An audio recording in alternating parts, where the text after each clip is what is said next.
네, 할렐루야. 오늘은 3월 7일 주일 아침입니다. 느닷없이 주일 아침에 설교 시간에 제가 나오니까 깜짝 놀라셨습니까? 오늘은 제가 여기 이 자리에 찬양하러 나온 것은 아니고 이 시간에 말씀을 전하려고 나왔습니다. 담임 목사님이 아니니까 이거 남가주 은혜로교회 예배 아닌가? 그리고 갑자기 또 채널을 돌리시려고 하시는 분들이 혹시 계신 것 같은데 네, 남가주 은혜로교회 예배 맞고요. 저는 박상현 목사입니다. 늘 찬양만 하다가 이렇게 또 설교를 하려니까 저도 되게 어색합니다. 그래도 이 시간에 제가 말씀을 증거할 때 말씀을 전하는 저나 또 말씀을 들으시는 우리 모든 성도님들에게 놀라운 은혜가 함께 임할 수 있기를 간절히 기도하겠습니다. 오늘 본문은 디모데전서 6장 11절부터 12절까지의 말씀입니다.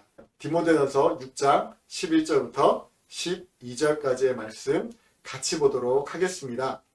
함께 읽겠습니다. 오직 너 하나님의 사람아 이것들을 피하고 의와 경건과 믿음과 사랑과 인내와 온유를 따르며 믿음의 선한 싸움을 싸우라. 영생을 취하라. 이를 위하여 내가 부르심을 받았고 많은 증인 앞에서 선한 증언을 하였도다. 아멘.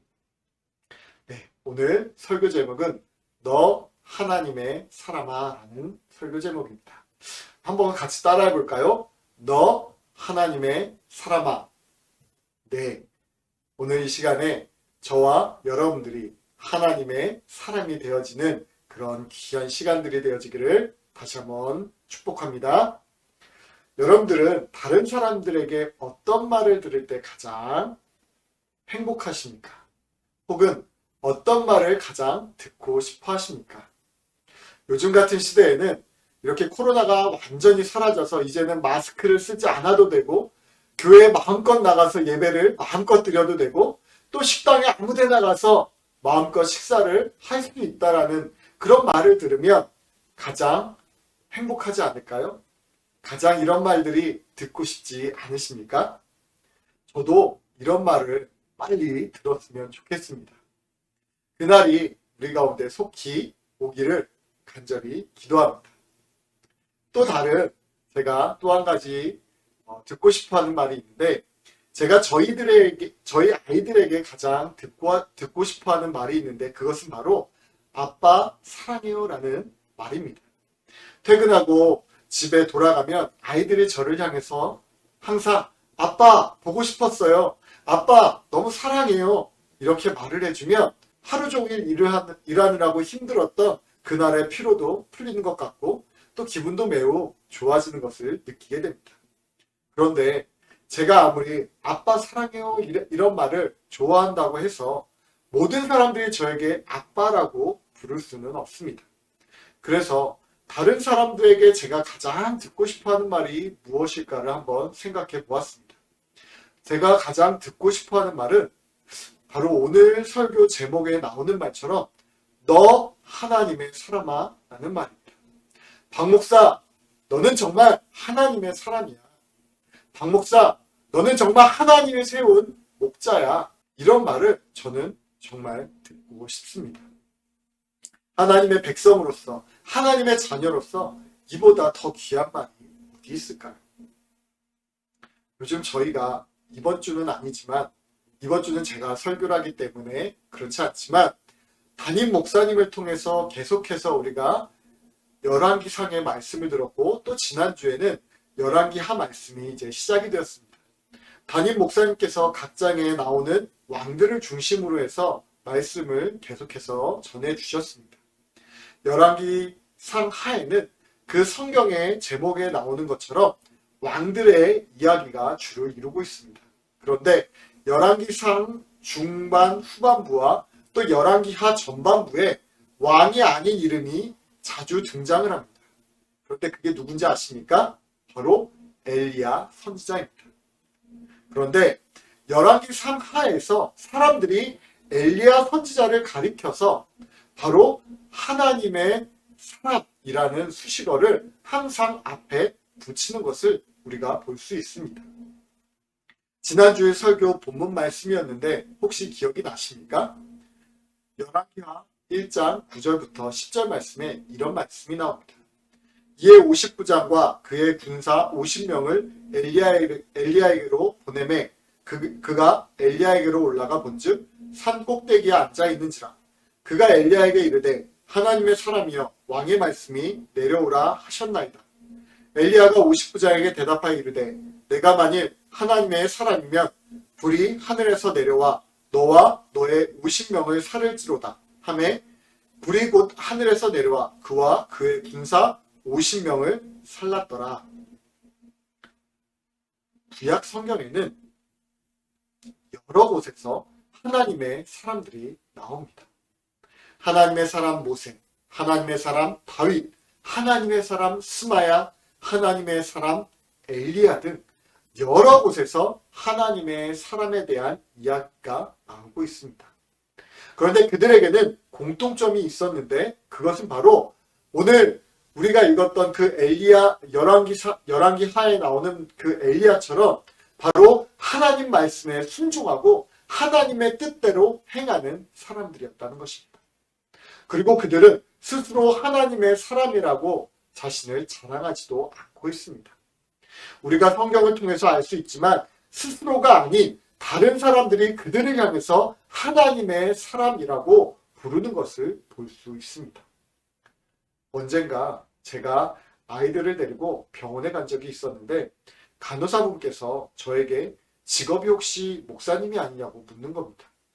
그래서 제가 깜짝 놀라서 아니 그걸 어떻게 하셨냐고 물어보니까 그냥 느낌에 목사님 같아서 그렇게 말을 했다는 것입니다.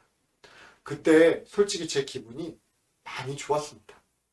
아무런 말을 하지 않았는데 목사처럼 보인다는 사실, 하나님의 사람으로 보인다는 사실이 저를 기분 좋게 만드는 것입니다. 그런데 우리가 스스로 아무리 하나님의 사람이라고 말을 한다고 해서 하나님의 사람이 되어지는 것은 결코 아닙니다. 우리가 하나님 말씀에 순종하고 하나님의 뜻대로 행한다고 한다면 우리 모든 사람은 오늘 본문에서 사도 바울이 디모데에게 부르고 있는 것처럼 분명 하나님의 사람들이 되어지고 다른 사람들이 우리를 가리켜서 하나님의 사람이라고 불러줄 것입니다. 그렇다면 오늘 우리가 하나님의 사람이라고 불리워지기 위해서 하나님의 말씀만 잘 들으면 될까요? 오늘 본문을 통해서 하나님의 사람이 되어지기 위한 조건에 대해서 한번 깊이 생각을 해보고자 합니다. 하나님의 사람의 조건은 과연 무엇일까? 첫 번째로 악인들의 모습을 피해야 한다고 말씀하고 있습니다. 오늘 본문 앞절인 3절에서는 거짓 교사의 모습이 나오고 있습니다. 다른 교훈을 말하고 예수 그리스도의 말씀과 경건에 관한 교훈을 따르지 않고 교만하고 변론과 언쟁을 좋아하고 투기와 분쟁과 비방과 악한 생각을 일삼는 자, 마음이 부패하고 진리를 잃어버리고 경건을 이익의 방법으로만 생각하는 자들이 바로 거짓 교사들이라고 오늘 성경에서는 말씀하고 있습니다. 이러한 사람들은 절대로 하나님의 사람들이 될 수 없습니다. 그리고 이런 부류의 사람들을 따르는 자들 또한 하나님의 사람들이 될 수 없습니다. 하나님의 사람들은 분명 거짓 교사와 달라야 합니다. 그러나 오늘날 세상 사람들이 거짓 교사의 모습을 따라가는 것을 너무나 쉽게 볼 수 있습니다. 심지어 기독교인조차 거짓 교사들의 모습을 따라가는 것을 볼 때가 너무나 많이 있습니다. 사사기에 보면 이런 말씀이 자주 등장을 합니다. 그때 이스라엘의 왕이 없으므로 사람이 각기 자기의 소견대로 옳은 대로 행하였더라. 사사 시절에 그들에게는 하나님을 왕이라는 인식조차 없었기 때문에 결국 자신들의 생각대로 행동하였다는 이야기입니다. 그런데 오늘날 우리들의 모습이 과거 사사시대와 별반 차이가 없어 보입니다. 각자 생각대로 자기의 소견대로 옳은 대로 행동을 하고 하나님의 말씀과는 거리가 멀게 하나님의 말씀엔 전혀 상관없이 살아가고 있는 것입니다. 제가 세상에서 일을 하다 보니까 그렇더라고요. 자기가 제일인 줄 알고 자기의 생각대로 행하는 사람들이 주변에 너무 많이 있는 겁니다. 나 자신을 신처럼 떠받들고 나 자신을 믿으면서 살아가는 것입니다. 너무나 안타까운 현실이 아닐 수 없습니다. 사랑하는 성도 여러분, 예수 그리스도의 교훈이 아닌 다른 교훈을 말하는 자, 교만하고 변론과 언쟁을 좋아하는 자, 투기와 분쟁과 비방과 악한 생각을 일삼는 자, 마음이 부패하고 진리를 잃어버린 자, 경건을 이익의 방법으로만 생각하는 자들과 같은 거짓 교사들의 모습을 따라가지 마시기 바랍니다. 혹시 주변에 이런 분들이 있다고 한다면 먼저 경계하십시오.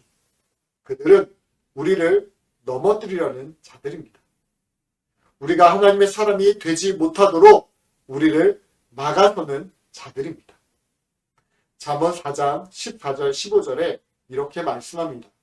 사악한 자의 길에 들어가지 말며 악인의 길로 다니지 말지어다.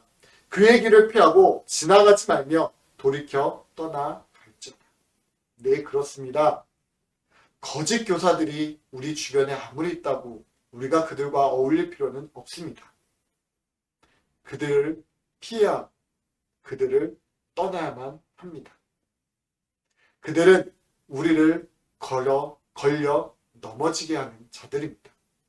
사단의 속임수에 넘어가지 않기를 예수님의 이름으로 다시 한번 축원드립니다. 그러므로 오늘 우리가 영적으로 먼저 깨어서 거짓 교사들의 교훈을 피할 수 있는 진정한 하나님의 사람들이 되어질 수 있기를 예수님의 이름으로 다시 한번 축원드립니다. 두 번째로 의와 경건과 믿음과 사랑과 인내와 온유를 따르라고 말씀합니다. 거짓 교사를 피한다고 해서 우리가 완전히 하나님의 사람들이 되어지는 것은 결코 아닙니다. 하나님의 사람들은 거짓 교사와 반대로 의와 경건과 믿음과 사랑과 인내와 온유를 따라가는 사람들입니다. 아까 말했던 그런 것과는 정반대의 길을 가는 사람들입니다. 자녀 교육과 관련해서 흔히 하는 말이 자녀는 부모의 뒷모습을 보고 자란다라는 말이 있습니다. 저희 집의 아이들을 바라보면 누가 가르쳐주지 않아도 말투나 행동이 저와 제 아내를 꼭 닮아 있습니다. 정말 신기할 정도로 아이들이 점점 저를 닮아가는 것입니다. 우리의 신앙도 마찬가지입니다. 우리가 누구와 사귀고 누구를 따라가냐에 따라서 우리의 생각과 행동 그리고 말 또한 닮아가게 되어지는 것입니다. 하나님의 사람들이 가는 길은 항상 따라가는 것입니다. 하나님의 말씀을 따라가고 예수 그리스도의 가르침을 따라가고 성령님의 인도하심을 따라가야 합니다. 하나님의 뒷모습을 따라 예수 그리스도의 뒷모습을 따라서 우리는 자라나야 하는 것입니다. 하나님의 의와 경건과 믿음과 사랑과 인내와 온유를 따라가야 합니다. 우리가 이 길을 온전히 따라갈 때 우리는 비로소 온전한 하나님의 사람이 되어질 수 있는 것입니다. 여기에 따르다라는 표현은 단순히 아무런 의지나 생각 없이 따라가는 것을 의미하는 것이 아닙니다. 헬라어 원어를 볼 때 따르다라는 표현은 추격하다, 갈망하다라는 의미를 가지고 있습니다. 다시 말해서 우리가 하나님의 경건을 따른다라고 말을 할 때는 철저하게 그 대상을 바짝 추격하듯이 따라가는 것을 의미하는 것입니다. 가끔 제가 고속도로를 다니다 보면 경찰차들이 어떤 차를 쫓아가는 광경을 볼 때가 있습니다. 그 차를 따라서 한참 따라갑니다. 앞에 목표 차량을 결코 놓치지 않습니다. 끝까지 따라가서 앞에 차량을 앞에 세우고 그를 불러 세웁니다. 우리의 모습이 바로 이 경찰차와 같아야 합니다. 우리의 목표물인 하나님을 끝까지 따라가야 하는 것입니다. 중간에 우리의 목표물을 잃어버리거나 포기해서는 결코 안 됩니다. 우리가 알고 있지만 예수님의 제자들은 예수님께서 그들을 부르셨을 때 자신에게 있던 모든 것들을 그 자리에 버려두고 예수님을 온전히 쫓았습니다. 우리 또한 그렇습니다. 오늘 우리의 모습이 부모의 모습을 따라가는 자녀들처럼 목표물을 끝까지 따라가는 경찰차처럼 그리고 예수님의 제자들처럼 끝까지 포기하지 않고 하나님의 교훈을 따라갈 수 있기를 예수님의 이름으로 축원드립니다. 세 번째로 우리는 믿음의 선한 싸움을 끝까지 싸워야 합니다. 사도 바울은 디모데 전 후서를 통해서 제자인 디모데에게 몇 번이나 선한 싸움을 싸우라고 권면을 하고 있습니다. 디모데전서 1장 18절에서 내가 내게 이 교훈으로서 명하노니 전에 너를 지도한 예언을 따라 그것으로 선한 싸움을 싸우며. 오늘 본문인 디모데전서 6장 12절에서도 믿음의 선한 싸움을 싸우라, 영생을 취하라, 이를 위하여 내가 부르심을 받았고 많은 증인 앞에서 선한 증언을 하였도다. 그리고 디모데후서 4장 7절에서는 사도 바울 또한 나는 선한 싸움을 싸우고 나의 달려갈 길을 마치고 믿음을 지켰으니 라고 말씀을 하면서 자신 또한 하나님의 사람으로서 믿음의 선한 싸움을 싸우고 믿음을 지켰다라고 말씀을 하고 있습니다. 우리가 살아가는 이 세상은 날마다 전쟁터와도 같습니다. 거짓 교사들에게 넘어지지 않기 위해서 우리는 날마다 그들과 영적인 전쟁을 하고 있는 것입니다.